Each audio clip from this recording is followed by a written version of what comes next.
One of the bigger matchups that I think a lot of people are talking about more now than they were at the beginning of the year is South Florida when they face Miami. Miami is a 16.5 point favorite right now, and this is a South Florida team that is playing with arguably just as much confidence as anybody in the country. Byron Brown is going to be an electric player, and I think that people still are sleeping on him. I mean, the AP poll has this team ranked 18th. Like, what is that? What are we doing here? That makes no sense.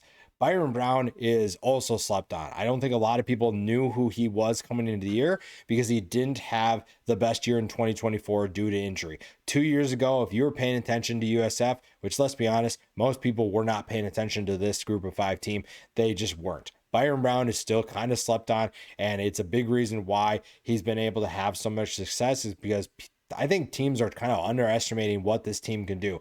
Byron Brown is a perfect fit for this offense. I think that he fits what they want to do really well. And Alex Golesh is super excited to have him back. I think that if he had a good year in 2024, there's a good chance he might not be back with the Bulls this year. The fact that his injury happened maybe is a blessing in disguise.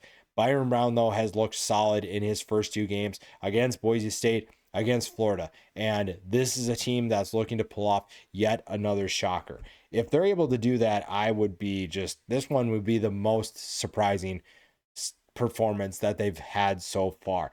Brown plays a big role in that. Can they create explosive plays? Keyshawn Singleton has been explosive for them. Chaz Nimrod has been explosive for them. This is a team that has relied on some explosive plays to open things up for them or to put them back in the game in terms of getting ahead or taking advantage of a turnover. Those are going to be things to keep an eye on. Now, the one thing that they give you is you're going to see Corey Heatherman is going to have a unique experience. Defending this team is so difficult because of the wide splits that they use, because of the unique offense that they run. And Miami is going to have a tougher time defending that because of the uniqueness of this offense. And explosive plays are going to happen because of that. We've seen that against Florida. We've seen that against Boise State. If Miami is not careful, they're in for a long day. And it's going to be it's not going to be a blowout by USF by any means. But if this game is close like they were able to do against Florida, that's going to be a long day for this team. You're going to feel stress. The pressure is going to get to Miami because this is a South Florida team that is ready to pull off yet another upset. They are not going to sit around and wait for you to figure things out. They're going to take it to you, and they're not going to worry about what you're doing. The biggest thing, though, that I think presents a challenge to South Florida's offense is Miami's defensive line. When you watched Miami against Notre Dame, the defensive line was a big reason why when the game was on the line, Miami came away with the win. Ruben Bain is a monster. He is going to be so tough to block. Akeem Mesidor looked really good. This is a defensive line that if you're not careful is going to ruin your day. And right now, Byron Brown needs time to throw, especially against this Miami team. He is going to need time to throw. He's going to need time to make plays because if he's going to look downfield, it's not going to be a quick slant. He's going to want to take a deep shot, and he needs time to do that. He needs time to evaluate the defense and see what they're doing in order to distribute the football efficiently and safely. Can they stop this offense is another question. I think right now, this defense has shown that they can be opportunistic, that they can hang around. The Boise State game, Boise State made some mistakes, and this team took advantage of it. They need to do that again. And I don't necessarily know if this is the best defense, but they have good experience. And they're playing with a ton of confidence right now. The question is, can you stop this offense? Stopping Malachi Toney is a much different challenge than anything you've faced so far. Stopping CJ Daniels, stopping Carson Beck, stopping this rushing attack. That is something to keep an eye on too. They have a three-headed monster in this backfield for Miami. So if you're South Florida, you have to find ways to slow this team down. You have to find ways to gain an advantage and be able to hang around. And so far they've been able to do that. It's going to be fun to see if they can do that again. On the Miami side, you have to get to Byron Brown. You have to find ways to slow him down, whether it's in the rushing attack, whether it's in the passing attack.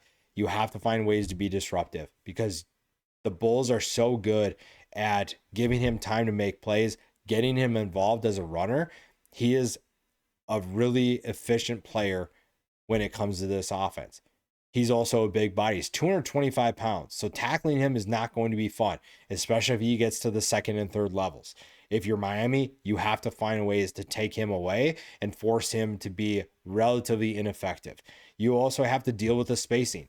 This offense is so unique. You just don't get to line up like you traditionally do. They're going to send 4 guys as close to the sideline as possible, and you have to find ways to slow that down. How do you create pressure when some of your defenders are literally on the sideline next to the chains? You're not going to be able to do that as well. So Corey Heatherman has to find ways to switch things up and present different looks. That's going to be really fun to watch. That chess battle is going to be exciting. Taking care of the football, not making mental mistakes. It seems obvious, and like you could say that for every single game, but it's so true.